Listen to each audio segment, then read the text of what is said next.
দেবাশিস 2024 চ্যানেলে তোমাদের স্বাগত জানাই। আজ আমার গল্প লেখক অদৃশ বর্ধনের প্রেতাত্মার অট্টহাসি। আপনি বিশ্বাস করেন? বললে ইন্দ্রনাথ। শুনলে গায়ে কাটা দেবে আপনারও। ওরাই তো ছেলেটার মাথায় পাথর ফেলেছিল। দীর্ঘ নিঃশ্বাস ফেললেন রামধন চক্রবর্তী। ভদ্রলোক যেমন লম্বা তেমন রোগা, ফর্সা, চোখে সোনার চশমা, গায়ে আদ্যির পাঞ্জাবি আর ধুতি। শৌখিন পুরুষ, বয়স 60-এর ঊর্ধ্বে। গোটা মুখখানায় দাম্ভিকতা মাখানো, যেন ধরাকে সরাগ জ্ঞান করছেন। ছোট ছোট দুই চোখ বেশ কুটিল। জগৎটাকে সোজাভাবে দেখতে অভ্যস্ত নন। কথা হচ্ছে ইন্দ্রনাথের সুভাষ সরোবরের বাড়িতে। সকালে রোদ জানলা দিয়ে এসে পড়েছে রামধন বাবুর পিঠে। মাথা নেড়ে কথা বলার সময়ে পিছনের রোদ মাথার পাশ দিয়ে চশমার পুরো লেন্সে পড়ে ঝিলিক দিচ্ছে। কুটিল চোখ দুটোর ওপর যেন ক্ষণে ক্ষণে বিদ্যুৎ ঝলসাচ্ছে।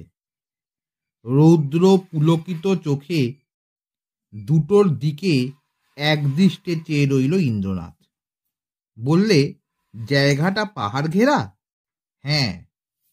প্রেতাত্মার অট্টহাসি পাহাড়ে পাহাড়ে ধাক্কা খেয়ে দূরে মিলিয়ে যায়, আকাশে উঠে যায়, কামান গর্জন শোনা যায়। ফটফট করে গাদা বন্দুক ছোড়ার আওয়াজ হয়। আপনি বলছেন সিপাহীরা মরে গিয়েও মহড়া দিচ্ছে, পড়ছে ইংরেজদের সঙ্গে, লড়াই চালাচ্ছেও ইংরেজদের সঙ্গে। ওখানকার লোকেই বলে, সিপাহী বিদ্রোহ খতম হয়ে যাওয়ার পর যারা পালিয়ে এসে লুকিয়েছিল পাহাড়ে, ইংরেজরা তাদের পিটিয়ে মেরে ফেলে। ভূত হয়ে তারা আজও হাসছে। শুনেছি ওই ভূতেরাই আপনার ছেলের মাথায় মস্ত পাথর ছুঁড়ে ফেলেছিল। আজ্ঞে, মা মরা একমাত্র ছেলে আমার, তাই বড্ড জেদি। নিশুতি রাতে বেরিয়েছিল প্রেতাত্মার খোঁজে। সারা রাত বাড়ি ফেরেনি। সকালে ফিরে এলো ওর ঘোড়া। ঘোড়া চড়তে জানে আপনার ছেলে? ভালো রকম, আমিও জানি। পুরুষচ্যুত সব খেলা ওকে আমি শিখিয়েছি। রাইফেল ছোড়া, ঘোড়া ছোটানো, সাঁতার কাটা। ছেলের চেহারাও সেই রকম, আমার মতোই লম্বা, তবে রোগা নয়। জানো, জান শক্ত বলেই আজও বেঁচে রয়েছে মরে থাকারই সমান। ঘোড়াই পথ চিনিয়ে নিয়ে গেল আপনাকে। বড় প্রভুভক্ত ঘোড়া, পিঠে বন্দুক ঝুলছে, হ্যাভারস্যাক ঝুলছে, নেই শুধু আমার ছেলে আর দড়ি দড়া। চেপে বসলাম পিঠে। টগবগিয়ে নিয়ে গেল ভীষণ ঘন জঙ্গলের মধ্যে। খোঁচা খোঁচা পাহাড় ঠেলে উঠেছে যেখানে, সেইখানে একটা পাহাড়ের তলায় পড়েছিল ছেলে। ছেলেকে ঘোড়ায় তুলে যখন ফিরে আসছেন, তখন আবার প্রেতাত্মার ব্যঙ্গের অট্টহাসি হেসেছিল। দিনের বেলায় গা ছমছম করে উঠেছিল আমার। দড়ি দড়া যা সঙ্গে নিয়ে গেছিল আপনার ছেলে, ওই অবস্থায় দড়ির খোঁজ করা যায়? রামধনবাবুর পুলকিত চোখ যেন জ্বলে উঠল। এক নজরে আশেপাশেও দেখেনি। মাটি কাঁপছে তখন থরথর করে। মাটি কাঁপছে? প্রেতাত্মারা যখন হাসে মাটি পর্যন্ত কাঁপে। আমার তো পুরনো বাড়ি, তার নড়বড়ে দরজা জানলাও খটখট করে। জেনে শুনে অমন বাড়ি কিনলেন কেন? সস্তায় পেলাম বলে। ইংরেজের অত্যাচারে যে রাজা লুকিয়ে থাকার জন্য ওই বাড়ি বানিয়েছিল, তিনি হয়েছেন নির্বংশ। বন জঙ্গলে প্রেতাত্মার অট্টহাসি শুনতে কে আর যাবে বলুন? আর তার ওপর যাযাবর জঙ্গলিদের অত্যাচার, ভয়ানক নৃশংস। শুনেছি খিদে পেলে তারা মানুষের মাংস কাঁচা খায়। এরকম এক আদিবাসীর কথা আমিও শুনেছি, কখনো দেখিনি। আপনি দেখেছেন? হ্যাঁ। সিধে হয়ে বসলো ইন্দ্রনাথ। বলেন কি? কোথায়? আমার বাড়িতেই। আপনার মাংস খেয়ে যায়নি? কেন খাবে? ওদের দেবতা যে রয়েছে আমার বাগানে। বলুন বলুন, খুলে বলুন তো। যে রাজা এই বাড়ি বানিয়েছিল তিনি ছিলেন মহা খলিফা। স্থানীয় আদিবাসীদের কবজায় রাখবার জন্য ওদের জঙ্গুলে দেবতার মতন দেখতে একটা পাথরের দেবতা বানিয়ে প্রতিষ্ঠিত করেছিলেন বাগানের মন্দির। ওদিককার পাঁচিলের ফটকও আলাদা। সে এক আশ্চর্য দেবতা মশাই। চোখ কপালে তুলে যখন তখন কাঁদে। এতক্ষণে একটিপ নস্যি নিল ইন্দ্রনাথ। বললে, পাথরের না ধাতুর বিগ্রহ? পাথরের। দেখতে কিরকম? অনেকটা শিব ঠাকুরের মতন, আবক্ষ মূর্তি। একটা পাথরের বেদির ওপর বসানো, মাথায় জটার মধ্যে সাপ, গলা পেঁচিয়ে রয়েছে সাপ, ড্যাবা ড্যাবা চোখ দেখলে ভয় হয়। যখন তখন কাঁদে। প্রেতাত্মাদের অট্টহাসি শেষ হলেই কাঁদে। দরজা জানলা যখন খটখট করে, মাটি থরথর করে, তখন সে চোখ উল্টে কাঁদে, যাকে বলে শিবনেত্র হওয়া। ঠিক সেই রকম ফোঁটা ফোঁটা জল গড়িয়ে পড়ে গাল বেয়ে। কেন কাঁদে কেন জানেন? বোকার মতো প্রশ্ন, কিছু মনে করবেন না। সিপাহীদের শোকে যাদের নৃশংসভাবে খুন করেছিল ইংরেজরা, কার কাছে শুনলেন? আদিবাসীরাই অঙ্গভঙ্গি করে বলেছে ওরা আমাকে মানে আমার ছেলেকেও ভালোবাসে। ছেলে আজও নার্সিং হোমে, ক্যালকাটা হসপিটাল ফর নিউরো ডিসঅ্যাবিলিটিতে 2 বছর। হ্যাঁ, কোমা স্টেজে, জ্ঞান ট্যান কিছুই নেই, সবজির মতো বেঁচে থাকা। আঙুল নাড়ছে তো গত মাস থেকে। চোখ খুলেছে? হ্যাঁ। কথা বলেছে? না। তবে আপনি আমার কাছে এসেছেন কেন? রামধন বাবুর লম্বা শিরদাঁড়ায় বোধ হয় কোনো দোষ আছে। কোমরের কাছ থেকে শিরদাঁড়া সামনে ঝুঁকিয়ে বসেন। ঘরেও ঢুকেছেন সেইভাবে, সামনে কোমর ঝুঁকিয়ে। হতে পারে এটা একটা দেমাকি স্টাইল, বোধ হয় তাই। ইন্দ্রনাথের শটাশট প্রশ্নটা শুনে তিনি শিরদাঁড়া সিধে করে ফেললেন। নতুন করে রোদ্দুর ঝিলিক মেরে গেল তার পুরু লেন্সে। বললেন, এক কম্পিউটার টেকনিশিয়ান ওই আঙুলটার সঙ্গে একটা বাজার লাগিয়ে দিয়েছিল, চোখের সামনে রেখেছিল হরফ সংকেত। সেই দেখে আঙুল ঠুকেছে আমার ছেলে। মসকোডের মতন? হ্যাঁ, একটা একটা অক্ষর কম্পিউটার মনিটরে ফুটে উঠেছে। কি জানিয়েছে সবশেষে? মোগল মোহর, মোগল মোহর। রামধন বাবু চুপ করলেন। ইন্দ্রনাথ আবার নস্যি নিল। বললে, বুঝেছি। পাথরটা প্রেতাত্মা ছোড়েনি, এই রকম একটা ধারণা আপনার মাথায় এসেছে? ঠিক তাই। মোগল আমলের মোহরের সন্ধান পেয়েছিল আপনার ছেলে, তাই কেউ তাকে পিটিয়ে মারতে চেয়েছিল। হ্যাঁ। আপনার আদিবাসী প্রতিবেশীদের জিজ্ঞেস করেছিলেন? আমার ছেলেকে ওরা ভালোবাসে, এ কাজ ওদের নয়, মোহরের লোভও ওদের নেই। ছেলে আর কিছু জানিয়েছে? না, ওইটুকু জানাতেই অনেক এনার্জি খরচ করে ফেলেছিল, আবার কোমা স্টেজে চলে গেছে। মরে আছে কি বেঁচে আছে বোঝাই মুশকিল। চলুন, কোথায় আপনার বাড়ি? পাহাড় বন বাড়ি কাঁপিয়ে প্রেতাত্মার অট্টহাসির অট্ট অট্ট রোল বিষম শোরগোল সৃষ্টি করে মিলিয়ে গেল দূর হতে দূরে। চওড়া বারান্দায় নিশ্চিম অন্ধকারে বসে সেই শব্দ শুনল ইন্দ্রনাথ। একটু পরেই পুরনো প্রাসাদের নড়বড়ে দরজা জানলা নড়ে উঠল খটখট শব্দে। অতিকায় প্রেত যেন গোটা বাড়িটাকে ধরে ঝাঁকাচ্ছে। শুনলেন? অন্ধকারে ধ্বনিত হল রামধন চক্রবর্তীর ভয়লেসহীন কণ্ঠস্বর।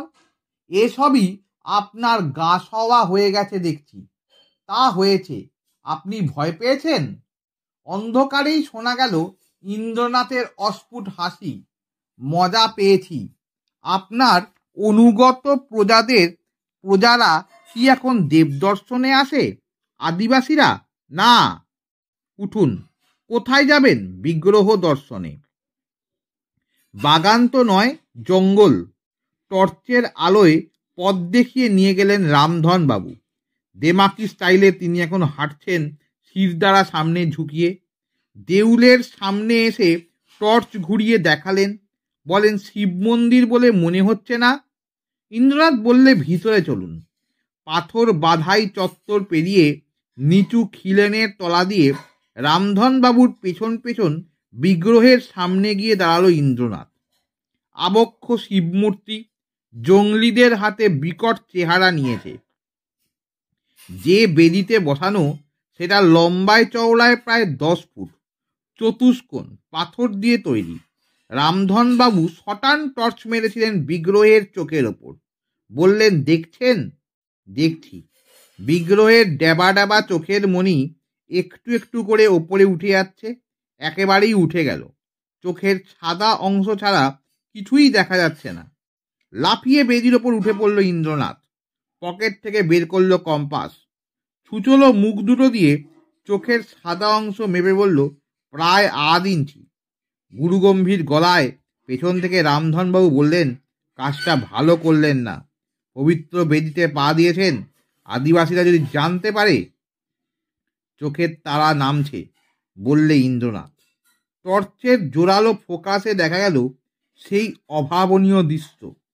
আস্তে আস্তে কালো কালো পাথরের মণিরা নামছে নিচে। 1/2 ইঞ্চি টাক সাদা অংশ মিলিয়ে যাচ্ছে একটু একটু করে।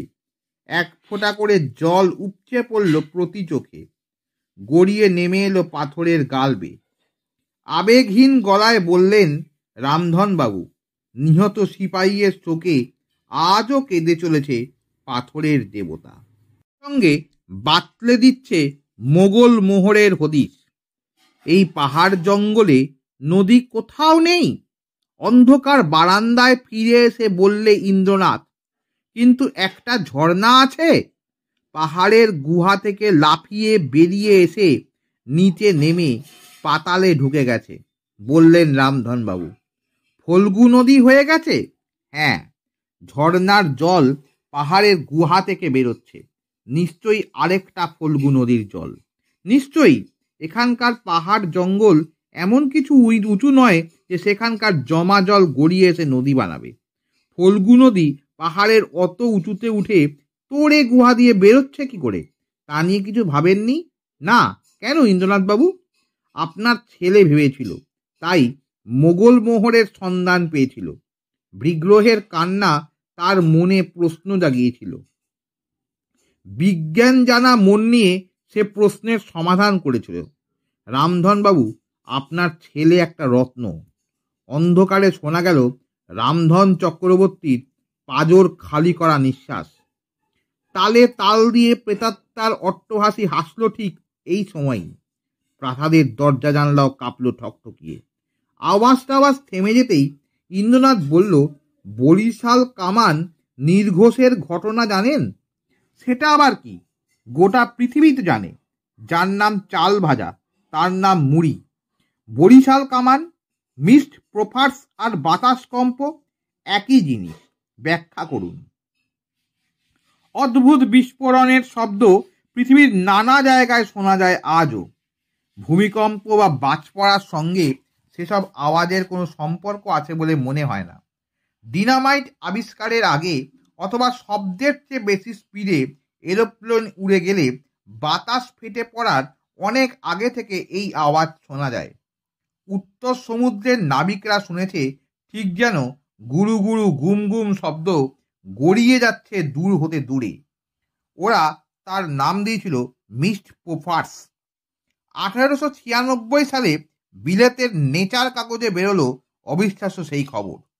ধুবড়ির উত্তরে দিনের বা রাতে শোনা যাচ্ছে কামান দাগার অথবা বন্দুক ছোড়ার আওয়াজ। এই আওয়াজের নাম দেওয়া হয়েছিল বরিশাল কামান। 1934 সালে সায়েন্স ম্যাগাজিনে বেরোলো সেনেকো হ্রদ কামান রহস্য। নির্ঘোষ শোনা যায় যেন সব দিক থেকেই। ইতালিতে এই শব্দকেই বলে ম্যারিনা অথবা ব্রনটিরি। হাইতিয়ানরা বলে গুপড়ে। কানে কটিকাঠ নদীর উপত্যকায় প্রথম যারা উপনিবেশ গড়েছিল তারাও শুনেছিল এই আওয়াজ। ইংরেজ দেবতাদের ধমকাচ্ছে যেন রেড ইন্ডিয়ান উপদেবতা।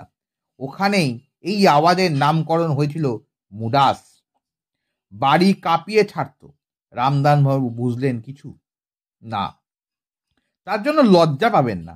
আপনার ছেলে নিশ্চয়ই বেলজিয়ান ভদ্রলোকের বৈজ্ঞানিক রিপোর্টটা পড়েছিল। আইসল্যান্ড থেকে বিস্কি উপসাগর পর্যন্ত যেখানে যত ভুতুড়ে আওয়াজ সব কিছু নিয়েই ইনি গবেষণা করেন 1890-তে। যোগাযোগ করেন চার্লস ডারউইনের ছেলে স্যার জর্জ ডারউইনের সঙ্গে। ব্যাখ্যা দাঁড়িয়েছিল অন্যরকম। যথা, এই প্রথম উৎসুক মনে হলো রামধন চক্রবর্তীকে। কেউ বলেছে আবহমণ্ডলের বিদ্যুৎ সৃষ্টি ছাড়া আওয়াজ ঘটাচ্ছে। কেউ বলেছিল ভূগর্ভে গলিত লাভার সংঘাতের আওয়াজ বোমার মতন ফেটে পড়েছে বাইরে। কারোর মতে সুনামি, টাইডাল ওয়েভ অথবা সমুদ্রের পর্বত সমান ঢেউ সৈকতে আছড়ে পড়ায় বহুদূরে ভেসে যাচ্ছে কামান নির্ঘোষের মতো শব্দ, যেমন ঘটে ফিলিপাইনে। টাইফুন ঝড় আসবার অনেক আগে 1000 মাইল দূর থেকে শোনা যায় আকাশে বোমা ফাটার আওয়াজ। কি সর্বনাশ! আকাশে বাতাসে অট্টহাসি ভেসে আসছে পাতাল থেকে, সমুদ্র থেকে, বাতাসের স্তরে স্তরে ঘস্তানি থেকেও। রামধনবাবু, আপনার এখানে হচ্ছে অন্য কারণে। এই যে ফল্গু নদীর দেশ, তাই এখানে শিব ঠাকুর কাঁদে, পাহাড়ের মাথায় ঝর্ণা জাগে, আকাশে বাতাসে ভূতেরা হাসে।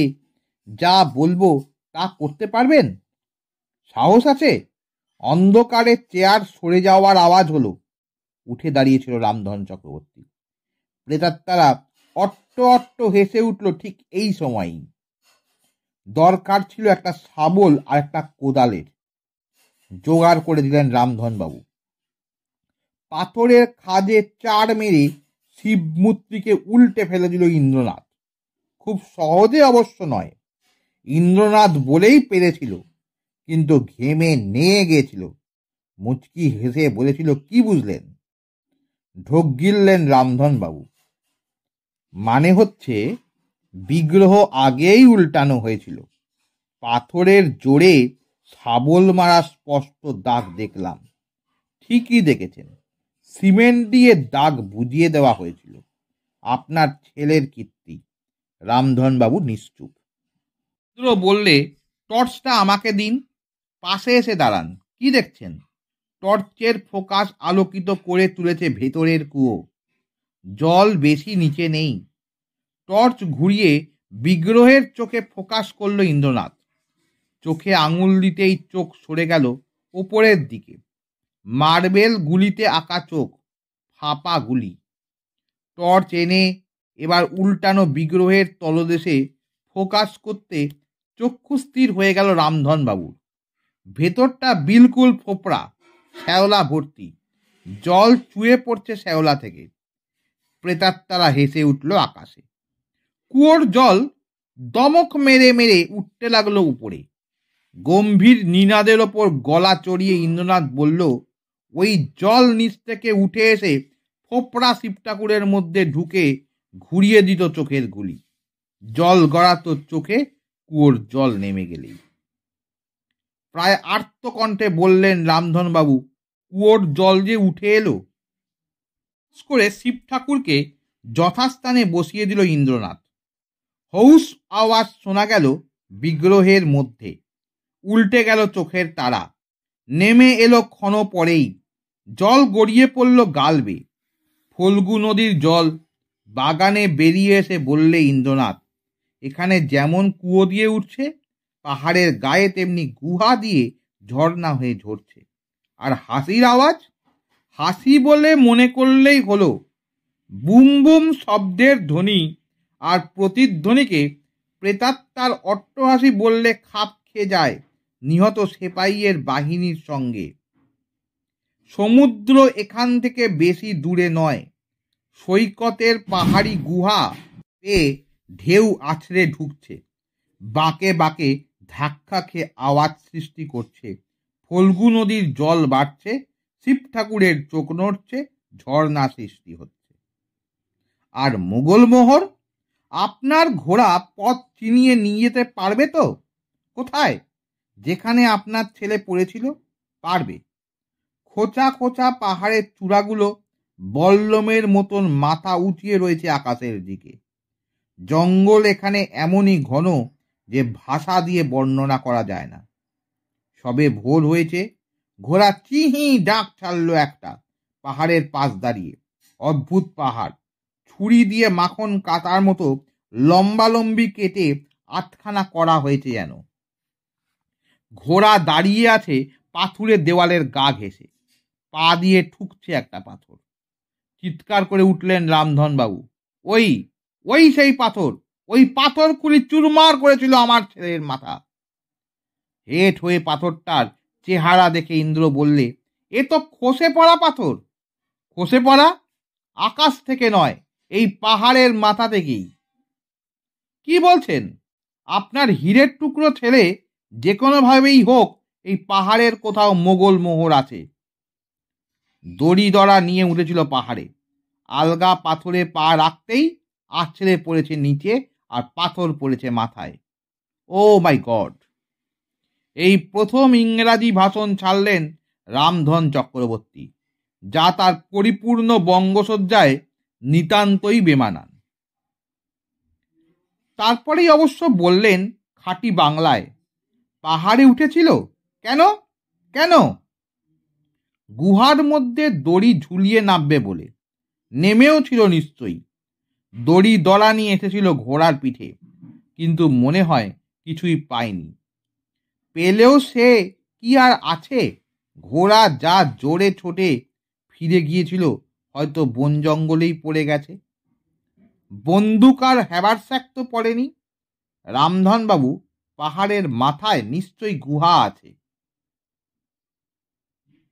তাই গুহা, কুয়োর মতন, যার মধ্য দিয়ে ফল্গু নদীর জলোচ্ছ্বাস প্রেতাত্মার অট্টহাসি হয়ে ঠিকরে বেরোয়। ইন্দ্রনাথের কথা যে কতটা সত্যি তা প্রমাণ করতেই বুঝি ঠিক সেই মুহূর্তে ভয়াল প্রেত অট্টহাসি শোনা গেল পর্বত চূড়ায়। সঙ্গে সঙ্গে ওপরে চোখ তুলল ইন্দ্র, দেখল জলকণা ছিটকে যাচ্ছে চূড়োয়, যেন মেঘ। বললে, আসুন, মোগল মোহর দেখবেন, আসুন।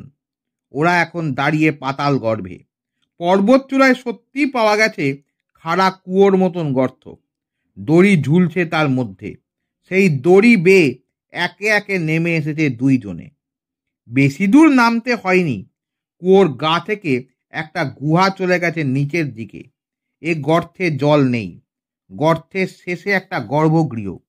টর্চের আলোয় দেখা যাচ্ছে ঘর ভর্তি সুবর্ণ পেটিকা। প্রতিটা পেটিকার মধ্যে থরে থরে সাজানো মোহর। অভিশপ্ত মোহর, বলেছিল ইন্দ্রনাথ। আর কিছু বলেনি, কাউকে নয়, আমাকে ছাড়া। তাই লিখলাম এই কাহিনী। যদি ভিডিওটা আপনাদের ভালো লাগে তাহলে লাইক, শেয়ার, কমেন্ট এবং সাবস্ক্রাইব করবেন, এবং পাশে থাকা বেল আইকনে একটা প্রেস করে দেবেন। তাহলে যখনই আবার নতুন গল্প আপনাদের শোনাবো, তখনই আপনারা নোটিফিকেশনে পেয়ে যাবেন। আজ তাহলে এই বলেই শেষ করলাম। নমস্কার, তোমরা সবাই ভালো থেকো।